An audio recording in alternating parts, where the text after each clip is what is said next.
Welcome back. Chanukah Sameach.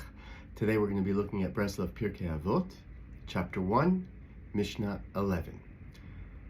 B'Shem Hashem, na'aseh v'natzliach. Av talon omer, Chachamim, hizaharu b'divrechem, shema tachovu chovat galut, v'tiglu limkom mayim hara'im, וישתו התלמידים הבאים אחריכם וימותו, ונמצא שם שמיים מתחלל. Avtalion said, "Scholars, be careful with your words, lest you incur the penalty of exile and are banished to a place of evil waters. The disciples who come after you will then drink from them and die, and thus the name of heaven will be desecrated." Powerful words. Let's see what the Breslov insights say. Scholars, be careful with your words. Rabbi Nachman teaches, if you lack mature understanding of your Torah studies, you should not lecture on them in public. This is also true if you have no new insight to offer. Although the Holy One surely delights in all words of Torah, you should speak only about matters that are clear to you, as our sages comment on the verse, "Say to wisdom, you are my sister." If a matter is as clear to you as your sister's impermissibility, you may speak of it.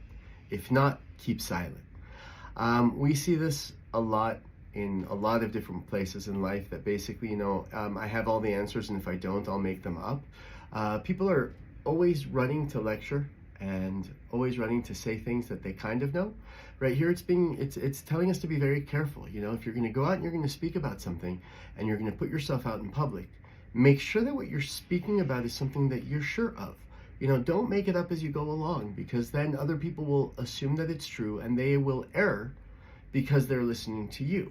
Right? It's not saying don't say things in public, right? There's the story in the Gemara of Rabbi Chia that he would teach somebody the letter Aleph, and once they knew the letter Aleph, he would say, okay, now go teach everybody the letter Aleph. Meaning, once you know something, it doesn't matter how small it is, go out and teach it, go out and share it, go out and spread it. But if you're not sure, then investigate really well before you spread things. Hence all of the thing with fake news, etc., but we won't get there. Rav Nassan continues, and he says, there are many true tzaddikim, but in each generation there is one true tzaddik, calls it the tzaddik emet, who represents the point of truth between the tzaddikim. For he bears the essence of truth. This tzaddik corresponds to the paradigm of the precious stone, the luminary of truth that shines throughout all the worlds. Whoever wishes to receive the truth must receive it from him. By contrast, the other tzaddikim, and all the other worthy people of the generation are like windows through which the light of this tzaddik shines. The truth of the other tzaddikim cannot completely subjugate the powers of falsehood in the world. Although at times a great tzaddik may succeed in destroying a certain falsehood, this success does not endure. Afterward, the power of falsehood increases, undoing the tikkun and undermining the truth that he had introduced to the world. Indeed, at times, the power of falsehood may increase by means of the very truth that this tzaddik elicited, sapping it of its strength and transforming it into sham and deceit. Thus our sages caution, scholars, be careful with your words, lest you incur the penalty of exile and are banished to a place of evil waters. This is really interesting because it says basically, when you go out on the limb and you do teach something and you're maybe not in the position to do so, then those words can be twisted. They can be just changed in order to prove a point in your name that is not really the point that you want to be proved. We see it, unfortunately, a lot with, all of the technology that can just take audio of somebody speaking and make whatever sentence that they want. We have to be careful, not only with the message that we're giving or who we're giving it to, but also make sure that we have the humility to give said message. I think one of the things that can be understood here is, we never know who that true tzaddik is unless it's blatantly obvious. And yet there's a lot of tzaddikim. And all of these tzaddikim, I think that there's a hint of humility, of listen, you might be a huge tzaddik, but maybe you're not that one tzaddik. Maybe you too need to get more light. Sometimes we feel we're experts and we know everything, and so therefore nobody can teach us anything. At that point we stop sharing light, because when we can't receive, we have no vessel through which we can give. Continue with Rav Nassan, but the true tzaddik, who personifies the point of truth between the tzaddikim, knows all this. And we'll talk for a second about this point of truth between the tzaddikim. You know, a true tzaddik is not a tzaddik just for his community or just for his people, but rather his message is just the ultimate truth. And so no matter who you are, where you are, what you look like, what you think, this tzaddik is going to be able to make peace with you. When you understand that there is that ultimate truth, and this great tzaddik who sees that ultimate truth, therefore he's the point of truth between the tzaddikim, well, you'll be able to tell, because no matter what walk of life you come from, you'll be able to receive from this person. Gazing through all of history until the last generation, he knows the ultimate truth. Thus, our sages say of Moses that he knew every insight that an expert Torah scholar would ever conceive. This unique tzaddik knows how to bring truth into the world in a manner that can never be thwarted or corrupted. Although the powers of falsehood will muster all their strength against him, his words will endure in the end, as it is written, "The lip of truth endures forever." For this tzaddik, who is the point of truth between the tzaddikim, will reveal the very root of truth to the world, causing the root of falsehood to be destroyed completely. Wow. Here, a thought that comes up is, it says, this unique tzaddik knows how to bring truth into the world in a manner that can be never thwarted or corrupted. Previously, we saw that the definition of a tzaddik is also he knows what to say to whom, right? You can tell a tzaddik because everybody he talks to, he speaks with in a different way. And he speaks with them in a way that they're going to be able to understand what he's trying to say.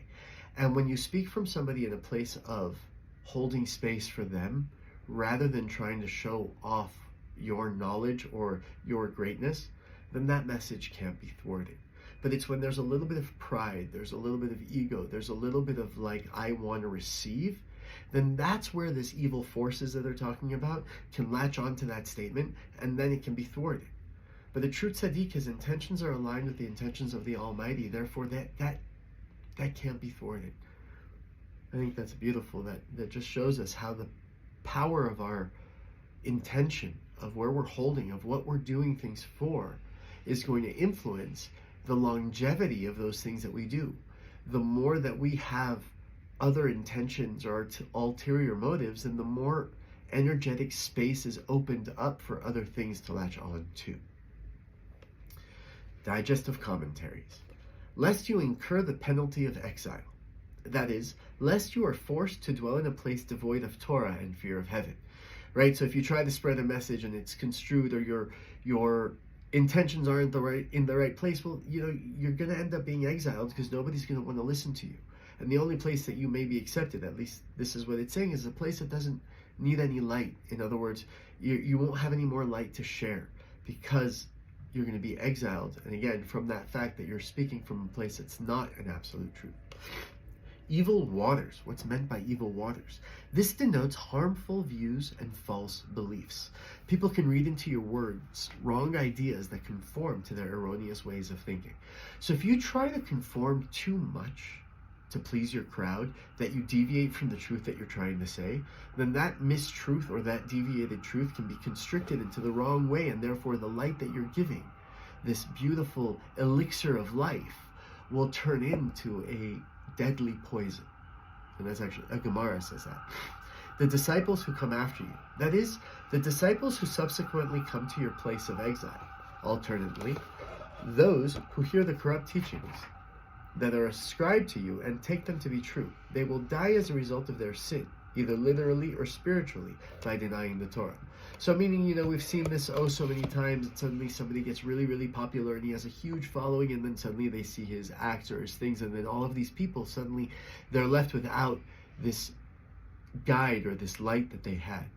You've got to be careful with the students that you teach, to make sure that A, your lesson is the right lesson, and B, your students are the right students, and C, the message is going to be accepted in the way that's going to cause them good and light, as opposed to give them justification for the things that they're not doing right. I guess crowd pleasing can lead to a lot of potential error. not only in your ways, but in those of others. Continuing with digestive commentaries, and thus the name of heaven will be desecrated. This actually happened to Antigonus of Sokol, whose disciples, Tzadok and Baitos, misunderstood his teaching and passed their erroneous beliefs onto their disciples, thus founding two heretical movements, the Sadducees and the Boethusians. Right? So there's two known sects of heretical movements in Jewish history, and they were actually started by these really top-level students that were just misconstrued the teachings of their teachers and thus created a completely different heretical following that led a lot of people to sin. Rav Nassan continues teaching, and he says, at present it is impossible to reveal the truth directly. If we were to proclaim the truth openly, falsehood would twist it to its own ends and become even stronger. It's crazy how sometimes these things talk to our times so specifically, right? All the fake news and twisting of the truth that's coming out, how it doesn't really always work. Therefore, the wise must disguise the truth, as the Mishnah cautions. Scholars, be careful with your words. Similarly, Reb Nachman states that the true tzaddik must conceal himself with many garments in order to speak with others. This goes to kind of show why many times the really wise or the tzaddikim will speak in parables or in stories, allowing you to get the message that you're supposed to get from the parable without completely revealing the truth. Because when you figure it out yourself, sometimes it actually penetrates much deeper into your being. In the future, however, when the Moshiach comes, maybe soon in our days, falsehood will be destroyed, and it will be possible to declare the truth openly before every nation and assembly. Of the present it is written, truth shall be cast to the earth. Truth shall sprout from the earth and be revealed to the eyes of all. This is making me really feel emotional. I mean, reading what's going on in the world, seeing how much truth we're trying to show people in black and white, erroneous acts that have happened in front of everybody's faces, and yet the reaction to that truth shows exactly what it's saying here, that there is a time that will come that the truth will prevail. And until then, it doesn't say stop saying the truth. It just says, scholars, be careful with your words. Say the truth, but make sure to do it in a way that's going to be accepted and bring out the truth that can never be denied. But it does say that when Moshiach comes, so I think that we see what's happening in the world, really a preparation, an actual preparation for truth to be actually heard and listened to and felt. Amen. Rav Nassan. Our sages explain that Yoav, King David's general, made a grievous error during his campaign against Edom. This was due to a mistake on the part of his childhood teacher. The latter taught him incorrectly how to read the verse, you shall obliterate the memory, zecher, of Amalek. The same Hebrew letters, if vocalized differently, can be read as communicating a somewhat different command. You shall obliterate the males, zachar, of Amalek, meaning not the entire tribe. Therefore, Yoav failed to destroy the entire Amalekite nation, which eventually led to great harm. Continuing. Yoav erred concerning the mitzvah of destroying Amalek, a mandate upon which the entire Torah and redemption of the Jewish people rests through the design of the evil inclination. For Amalek is the very personification of evil, impurity, and falsehood. In spiritual terms, Amalek personifies the evil inclination, which continually tricks people through lies and deceit. This is why the Torah commands us in such strong terms to obliterate the name and memory of Amalek. Our sages state, God's name and his divine throne will not be complete until the memory of Amalek has been obliterated. For the revelation of God's name is completed through truth, which is the antithesis of Amalek and falsehood that Amalek propagates in the world.